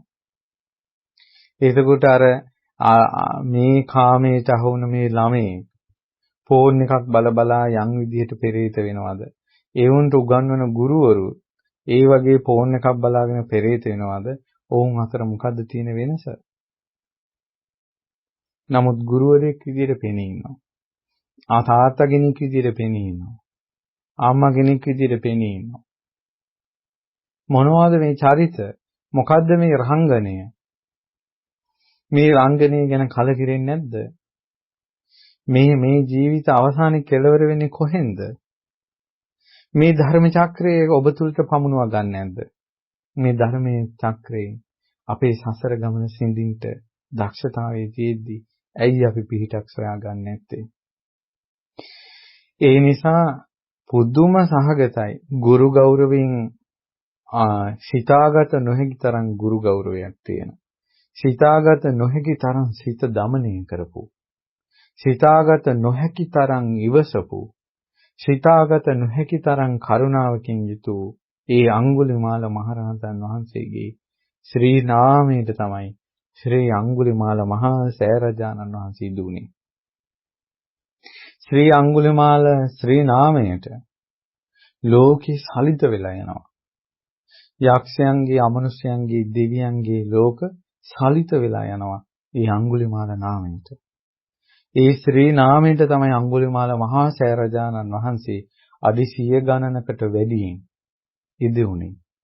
පලිඟු බබුලක් වගේ, කෛලාස කූටයක් වගේ රංකොත සහිතව ඒ සෑරජානන් වහන්සේ බබලනවා. ඇසලපුම් පොය දවසක් වන අද දවසේ ඊ අඟුලිමාල මහරහතන් වහන්සේගේ ශ්‍රී දේහේ උතුම් ධාතුන් වහන්සේලා විශාල ප්‍රමාණයක් ඒ ධාතු ගර්භයේ තැන්පත් වෙනවා. බොහෝ දෙනාට සිත සැලසෙනවා. බොහෝ දෙනාට සිත සැලසෙනවා. ඉතින් අහිංසක මිනිසුන් සිය ගණනින් දහස් ගණනින් ඇවිල්ලා ඒ සෑරජානන් වහන්සේට උපස්ථාන කළා, පින් කරගත්තා. ඒ සෑයේ තියෙන ගඩොලක් ගානේ අඟුලිමාල පිරිස සජ්ජායනා කළා. ඒ සෑරජානන් වහන්සේගේ තියෙන ගඩොල් වලට වඩා කියවුන අඟුලිමාල පිරිතේ වාර ගාන වැඩි. ඊළඟට මිනිසුන් තම තමන්ට ශක්ති පමණින් පූජා කරන්න පුළුවන් මොනවද? ඒ සියලු දේ පූජා කළා. පුංචි ළමයි පවා අඟුලිමාල පිරිත කියා කැටවලට කාසි එකතු කළා. තම තමන්ගේ ජීවිතවල වැරදි මගට යන්න තියෙන වියදම් මුදල් මට මේකෙන් මිදෙන්න ඕන කියලා ගොඩාක් අය අඟුලිමාල මහරහතන් වහන්සේගේ ශ්‍රී නාමයේ සිහි කරලා වැරද්දට යොමු වෙන්න තිබ්බ මුදල් එකතු කළා. මට මතකයි ඒ අඟුලිමාල සෑරජානන් වහන්සේට රුපියල් එකතු කරලා. මුලින්ම අපි මේ ගැන දැනුවත් කරද්දි කිව්වේ සිගරට් බොන්න, බීඩි බොන්න ඊළඟට වියදම් කරන මුදල් තියෙනවා නම්, බුලත් පිට කන්ට වියදම් කරන මුදල් තියෙනවා නම්, ෆෝන් වලින් අයහපතට පාවිච්චි කරන්නට මුදල්, ඒ කාඩ් පාවිච්චි කරනවා නම් ඒ වගේ මුදල්, නරක දේවල් වලට පාවිච්චි කරන මුදල්, ඒවා ඉතුරු කරන්න. අනවශ්‍ය විදිහට වියදම් කරනවා මුදල් ඉතුරු කරන්න මේ කටුක ජීවිතෙන්, කෙලිස් සහිත ජීවිතෙන් අපිට නිදහස් වෙන්න ඕන කියලා. එකපාර අපි මුදලක් දෙනවාට දෙන එකයි අර වාගේ අකුසලයකින් වැළකෙන්න රුපියල් එකතු කරන එකයි ගත්තොත් එහෙම ඒකේ ලොකු වෙනසක් තියෙනවා. එහෙම කියලා මේ යොමු කළා. ඉතින් සමහර අය කැට එකතු කළා. මට මතකයි මම දන්න විදිහට ලක්ෂ 30කට ආසන්න ප්‍රමාණයක් කැටවල රුපියල් එකතු වෙච්ච මුදල් විතරක් අඟුලිමාල සෑයට එකතු වුණා. එතකොට මේ ලක්ෂ 30කට ආසන්න ප්‍රමාණයේ මේ කැටවල ඒ රුපියලේ තියෙනවනේ අඟුලිමාල පිරිත කියා කවුරු හරි ලක්ෂ 30කට ආසන්න වාර ප්‍රමාණයක් අකුසලෙන් මිදෙන්න පතලානේ. ඒ මහරහතන් වහන්සේගේ පිහිට පතලානේ. ඉතින් ඒ නිසා ඒ ඇත්තන්න කොච්චර පිහිට සැලසෙනවද? ගුරු ගෞරවේ නැති අයට, ගුරු ගෞරවේ පිහිටන්නේ නැති අයට, කෙලෙහි ගුණ නැති අයට, කෙලෙහි ගුණ පිහිටන්නේ නැති අයට, ඒ අකුසල් වලින් මිදෙන්නත්, වරදින් නැගී හිටින්න බැරි අයට ඒ වරදින් නැගී හිටින්න ශක්තිය ගන්නත්, ආශිර්වාද කර ගන්නත්, ඊළඟට බුදුරජාණන් වහන්සේගේ පිහිට තුලින් ජීවිතේ වෙනස් කර ගන්නත් ආශිර්වාද ලබා ගන්න මහා ස්තූපයක් ශ්‍රී අඟුලිමාල මහා සෑරජාණන් වහන්සේ විදිහට ඉදි වුණේ. ශ්‍රී අඟුලිමාල මහා සෑරජාණන් වහන්සේ අනුරාධපුර ස්වර්ණමාලී මහා සෑරජාණන් වහන්සේගෙන් ඔබට පිහිට ලැබෙනවා වගේ ඔබටත් ඔබගේ පවුල් වලටත් අනාගතයේ බිහි වෙන සියලු දෙනාටත් බොහෝ සෙත සලසන උතුම් සෑරජානන් වහන්සේ නමක් වනවා නොඅනුමානයි. අනිත් එක අපි දුටුව විශේෂ කාරණාවක් තමයි අපගේ පරම පූජනීය ගුරු දේවෝත්තම පින්වත් ලොකු ස්වාමීන් වහන්සේ අඟුලිමාල සෑරජාන් වහන්සේ ඉදි කරනකොට මුළු කාලයම කැප කළා සෑරජාන් වහන්සේ වෙනුවෙන්. අඟුලිමාල මහ සෑරජානන් වහන්සේ ඉදිවීමත් එක්ක පින්වත් ලොකු ස්වාමීන් වහන්සේ වැඩිපුරම හිටියේ මේ භූමියේ. වැඩිපුරම කතා කළේ ඒ ගැන. වැඩිපුරම සිටිවිලි පැවැත්වුවේ ඒ ගැන. වැඩිපුරම ජීවිතේ කැප කළේ ඒ සඳහා. ඒ වාගේ වෙන සෑයක් නැහැ. අපේ මහමෙවුනාවේ ඉදිවුණ චෛත්‍ය බොහෝ ප්‍රමාණයක් තියෙනවා. ඒ සෑයවල් ප්‍රමාණය මෙච්චර කතා කරපු, මෙච්චර ජීවිතේ කැප කරපු, මෙච්චර ළඟ හිටපු වෙන සෑයක් නැහැ. ලොකු ස්වාමීන් වහන්සේගේ බැල්මින් වචනින් පේ වෙලා තියෙන අඟුලිමාල මහ සෑරජානන් වහන්සේ. ලොකු ස්වාමීන් වහන්සේ අපිට ධර්මයේ දුන්න කෙනා. උන්වහන්සේ අපිට තිසරණේ පෙන්නපු කෙනා. උන්වහන්සේ අපි වැරදින් වළක්වා ගත කෙනා. උන්වහන්සේ අපිට සරණ දුන්න කෙනා.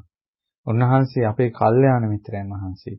ඒ කල්යාණ මිත්‍රයන් වහන්සේගේ සම්පූර්ණයෙන්ම උන්වහන්සේගේ ආශිර්වාදය ඇත්තටම ගත්තොත් උන්වහන්සේගේ හදමඩල වගේ තමයි අඟුලිමාල මහ සෑරජානන් වහන්සේ හදුවේ. ඉතින් ඒ නිසා ලොකු ස්වාමීන් වහන්සේ නිතර අඟුලිමාල මහ සෑරජානන් වහන්සේ ගැන කියමින් කියන්නේ මම නැති කාලෙක වුණත් ගුරුවරයෙක් ළඟ ඉන්නවා වගේ ඔබ කාටත් පිහිට වෙන්නේ ශ්‍රී අඟුලිමාල සෑරජානන් වහන්සේ. ඒ නිසා අපි මේ කරුණු කාරණා නිතර සිහි කරන්න ඕන.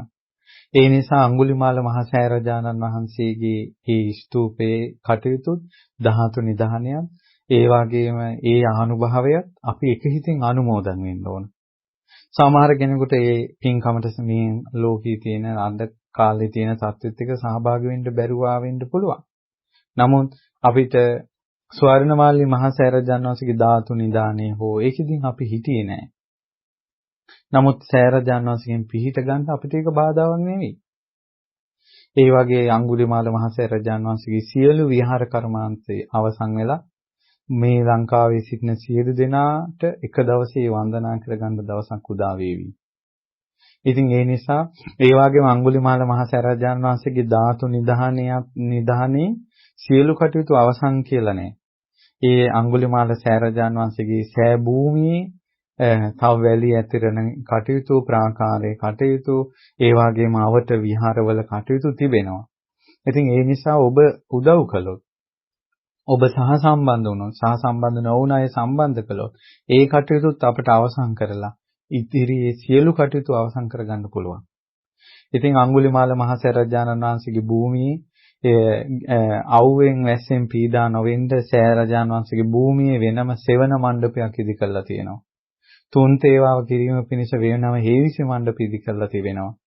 ඒ වගේම කිරිහාර පූජා ආදී පූජා පවත්වන්න සහ දානමාන වලට පැමිණෙන පින්වතුන්ට වෙනම පූජා මණ්ඩප තියෙනවා. ඒ අයට නවතින්න තැන් හදනවා. ඒ වගේම සියලු වැසිකිලි කැසිකිලි පහසුකම් සහිතව විහෙර විහාර අංගයන්ගෙන් සුශෝභිත මහා විහාරයක් ශ්‍රී අඟුලිමාල මහ සෑරජානන් වහන්සේගේ උතුම් සෑරජානන් වහන්සේ කේන්ද්‍ර කරගෙන හැදෙන්නේ. බුදුරජාණන් වහන්සේගේ ශ්‍රී සාරුවඥ ධාතුන් වහන්සේලා ඒ අඟුලිමාල මහ සෑරජානන් වහන්සේගේ මුදුනේ සතරස් කුටුවේ මේ වෙනකොට තැන්පත් වෙලා අවසන්. ඒ සෑරජානන් වහන්සේගේ ගර්භයේ අඟුලිමාල මහරහතන් වහන්සේගේ ධාතුන් වහන්සේලා විශාල ප්‍රමාණයක් මේ තැන්පත් වෙන්නේ ඇසළ පොහොය දවසේ. ඉතින් පින්වතුනි, ඒ නිසා ඔබ අනුමෝදන් වෙන්න, ඔබ වැඳ පුදා ගන්න. ඒ නිසා මෙතෙක් ශ්‍රම දාන වලට පැමිණිලා ගොඩක් පින් කරගත්තා ඉන්නවා. ඒ නිසා ඔබ ඉක්මනට පැමිණිලා සෑරජානන් වහන්සේ වැඳගෙන ඔබ මෙතෙක් කරගත්ත පිනේ ආශිර්වාදය ලබන්න ඕන. ඒ වගේම පුළුවන් අය ඊතුරු කටයුතු අවසන් කර ගැනීමට ඔබට ශක්ති පමණින් උපකාර කරන්න ඕන. අපි සියලු දෙනාට ඒ ගෞතම බුද්ධ ශාසනයේ මහා යුගයක් වුණ ලංකාවේ අනුරාධපුර යුගයේ දුටුගැමුණු මහරජතුමා මහා සෑයක් හදලා බොහෝ දිනාට සිත සැලසුවා වගේ මෑත යුගයේ තථාගත ශ්‍රී සද්ධර්මයේ මේ ලක් දෙරණේ බබළුවා. ඒ දුටුගැමුණු රජුරෝ මහා සෑයක් හැදුවා වගේ තමයි අද කාලේ මේ අඟුලිමාල සෑය හදන්නේ බොහෝ දිනාට හිතසුව පිණිස. කරුණාවෙන්මයි, මෛත්‍රියෙන්මයි අනාගතයේ දරුවන් නැති අම්මලාට බොහෝ සිත සැලසෙන තැනක් වේවි. අමනුෂ්‍ය දුක් කරදර පීඩා වලින් මේ දුක් විඳින අයට සැනසෙලි දායක තැනක් වේවි. අඩුපාඩු වලින් නැගී හිටින්න බැරිව ඉන්න අයට ගුරුහරුකම් වලින් ආශිර්වාද ලැබෙන තැනක් බවට පත් වේවි. හිතේ තියෙන පීඩා දුක්ඛම් කටළු කියාගන්න බැරුව හිතෙන් විඳවන අයට සිහිල් පවන් පොදක් හමාගෙන යන වාගේ සොඳුරු තැනක් බවට අඟුලිමාල සෑයපත් වේවි.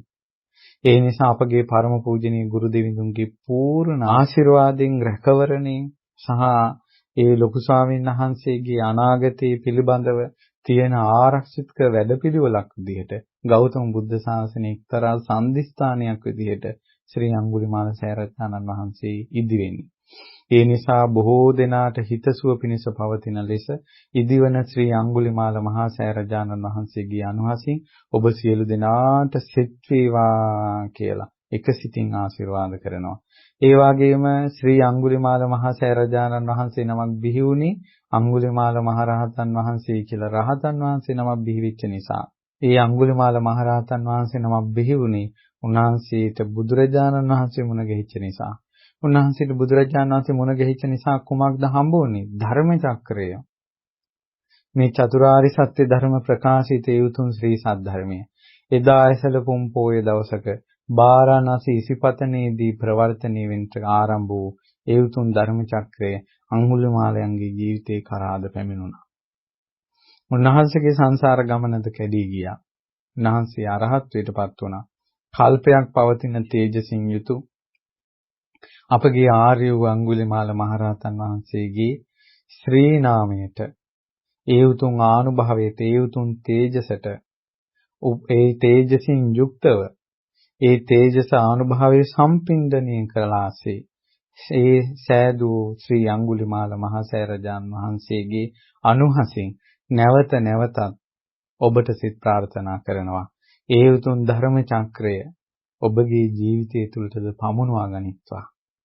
මේ ශාසනයේ පිහිට පිළිසරණම ලබත්වා. ඔබගේ ජීවිතයේද ගෞතම බුද්ධ ශාසනයේ සොඳුරු මාවතකට පැමිණේවා. ඔබගේ ජීවිතයේද අඟුලිමාලයන් ජීවිතේ දමනය කරගත්තාසේ ඔබද දමනය කරගනිත්වා. අඟුලිමාල සෑරජාන් වහන්සේගේ අනුවසින් ඔබගේ ජීවිත සුවපත් වේවා. අපි කාටත් උතුම් චතුරාර්ය සත්‍ය ධර්මය අවබෝධ කරගන්නට මේ ධර්ම ශ්‍රවණින් රැස්වන පිනත් අඟුලිමාල සෑරජානන් වහන්සේට වත්පිළිවෙත් කළ රැස් කරගත්ත පිනත් අපි කාටත් හේතු වාසනා වේවා. සාදු සාදු සාදු. ශ්‍රී අඟුලිමාල මහා සෑරජානන් වහන්සේගේ උතුම් ධාතු නිධානයේ සියල්ලෝ සතුටින් අනුමෝදන් වෙත්වා. සාදු සාදු සාදු. අද දවසේ ඇසළ පුන් පොහොය දවසේ ශ්‍රද්ධා රූපවාහිනිය සහ ලක්විරු ගුවන් විදුලියේ සජීව විකාශය සඳහා අනුග්‍රහය දරන්නේ ඩුබායිහි පදිංචි පින්වත් සුදත් විජේසිංහ මහත්මයා, නිල්මිනී විජේසිංහ මහත්මිය සහ යසෝදා විජේසිංහ දියණිය විසින්. අද දවසේ මේ රැස් කරගත් අනන්ත අප්‍රමාණ පින පළමුවෙන්ම සියලු දෙවිවරුන්ට අනුමෝදන් කරමු. සියලු දෙවියන් මේ පින් අනුමෝදන් වෙත්වා. විශේෂයෙන් අද අඟුලිමාල මහා සෑරජාන් වහන්සේගේ උතුම් ධාතු නිධානයේ සිදුවන දවස නිසා අපි මේ සියලු පින් අනුමෝදන් කරමු. ශ්‍රී අඟුලිමාල මහරහතන් වහන්සේගේ ශ්‍රීමත් ධාතුන් වහන්සේලා මෙතේ කාලයක් ආරක්ෂා කරමින් සිටි සියලු දෙවි දේවතාවුන් වහන්සේලාට මේ සියලු පින් සතුටින් අනුමෝදන් වෙත්වා. අනුමෝදන් වෙත්වා. අනුමෝදන් වෙත්වා. ඒ උතුම් ධාතුන් වහන්සේලා ආදර ගෞරවයෙන් ආරක්ෂා කළා වගේ ඒ උතුම් සෑරජාන් වහන්සේ වඳිමින් පුදමින් අඟුලිමාල ශ්‍රී නාමයෙන් සිහි කරමින් තෙරුවන් සරණ ගිය මේ උතුම් ශ්‍රාවක සියලු දෙනාද සියලු දෙවියෝ ආරක්ෂා කරත්වා. සාදු සාදු සාදු. ඒ වගේම මිය පරලෝකීය ඥාතීන්ට අපි පින් අනුමෝදන් කරමු. දායකත්වයේ දරූ පින්වතුන් නමින් මියගිය ජූලි මාස 10 වන දින මිය පරලෝකීය සජිතා ප්‍රියංගදා විජේසිංහ සොහිරුයටත් ඒ වගේම මීට වසර 11කට පෙර මියගිය චිත්‍රා ඉන්ද්‍රාංගනී නරංගොඩ මෑණියන්ටත් ඒ වගේම විජිත සිද්ධි පියාණන්ටත් මිනුවම් පිටියේ ලුයිස් පීරිස් පියාණන්ටත් ඒ වගේම සෙල්ස්ලින් කුරුපු මෑණියන්ටත් නිමල් පීරිස් සහ නන්ද පීරිස් සොහිරන්ටත් දෙපාර්ශවයේම මිය පරලෝකීය සියලුම ඥාතීන්ටත් මේ පින් අනුමෝදන් වේවා. මිය පරලෝකීය ඥාතීන් පරලෝක සැපයටපත් වේවා කියලා පින් පමුණවනවා. ඊට වගේම විශේෂයෙන් අපි මේ සියලු පින් අනුමෝදන් කරනවා. චතුරාර්ය සත්‍ය කියන වචනේ අවබෝධ කරගන්න තියෙන දෙයක් අපේ මේ බුද්ධ ශාසනය කියන්නේ චතුරාර්ය සත්‍ය ධර්මයයි කියන එක අපේ ජීවිතවලට හේතු ගැන්වුවේ අපගේ පරම පූජනීය ගුරු දේවෝත්තම පින්වත් ලොකු ස්වාමීන් වහන්සේ. මේ සරණගෙන ධර්මයේ පිහිටගෙන සියල්ල අපට හේතු ගැන්වුවේ පින්වත් ලොකු ස්වාමීන් වහන්සේ. අපිට මේ ශාසනයේ උතුම් ධර්ම චක්‍රය ආනුභවයි කියලා දුන්නේ ලොකු ස්වාමීන් වහන්සේ. ඉතින් ශ්‍රී අඟුලිමාල මහා සෑ රජාණන් වහන්සේ ඉදි කරලා බොහෝ දිනාට සෙත සලසන්න පුරෝගාමී වුණ අපගේ පරම පූජනීය ගුරු දෙවිඳුන් නිදුක් වේවා නිරෝගී වේවා සුවපත් වේවා. මේ පින් බලයෙන් මෙතෙක් කාලයක් අපි ධර්මයේ ඇසූ පින් බලයෙන් ඒ වගේම අනුකම්පාවෙන් මේ අඟුලිමාල මහා සෑ රජාණන් වහන්සේ ඉදි කරපු පින් බලයෙන් ඒ සෑ රජාණන් වහන්සේ මුල් කරගෙන යන්තාක් අය පින් කරගත්තාද ඒ සියලු දෙනාගේම පින්වල ආනුභාවයෙන් ඒ වගේම අපිද රහතන් වහන්සේ ගැන නොඑක් දේ කියමින් අපි පින් රැස් කරගත්තාද ජීවිතේ පුරාවටම අපි ධර්මයේ දේශනා කරලා රැස් කරගත්ත සියලු පින් බලයෙන් ඔබද ජීවිතේ පුරාවටම ධර්මයේ ශ්‍රවණය කරපු පින් බලයෙන් ඒකාන්තයෙන් පින්වත් ලොකු ස්වාමීන් වහන්සේ නිදුක් වේවා නිරෝගී වේවා සුවපත් වේවා දීර්ඝායුෂම ලබත්වා සාදු සාදු සාදු. පරම පූජනීය ගුරු දෙවිඳුන් ඇතුළු සියලුම සංගරුවනට අඟුලිමාල මහා සෑ රජාණන් වහන්සේ ඉදි කරන්නට මූලික වුණා විශාල සංඝ පිරිසක්. ඒ සියලුම ස්වාමීන් වහන්සේලාට ඒ වගේම සකල ලෝකවාසී සංඝයාට අනගාരികා මෑණිවරුන්ට පැවිදි අපේක්ෂක දූපතුන්ට සියලු දෙනාට පින් අනුමෝදන් වෙත්වා. ඒ වගේම අපගේ මව් දෙමව්පිය ඥාති බන්දු මිත්‍රාදීන්ට අද මේ උතුම් ධර්ම දානය සිද්ධ කරන ඩුබායිහි පදිංචි පින්වත් සුදත් විජේසිංහ මහත්මයා, නිල්මිනී විජේසිංහ මහත්මිය සහ යශෝදා විජේසිංහ දියණියට ඒකාන්තයෙන් මේ පින් අනුමෝදන් වී නිදුක් නිරෝගී සුවපත් භාවයත් මේ ධර්මයේ පිහිට පිළිසරණත් ඒකාන්තයෙන් සැලසේවා. ඒ වගේම ඔබ අපි කාටත් මේ පින් අනුමෝදන් වේවා. අපි සියලු දෙනාට ගෞතම බුදුරජාණන් වහන්සේ යම් චතුරාර්ය සත්‍ය ධර්මයක් දේශනා කළාද ඒ උතුම් චතුරාර්ය සත්‍ය ධර්මය අවබෝධ කර ගැනීම පිණිසම මේ පින් හේතු වාසනා වේවා. ත්‍රිවංශ සරණයි. නමෝ බුද්ධාය. මෙවැනි වටිනා ධර්ම දේශනා නැරඹීමට ශ්‍රද්ධා YouTube channel එක subscribe කර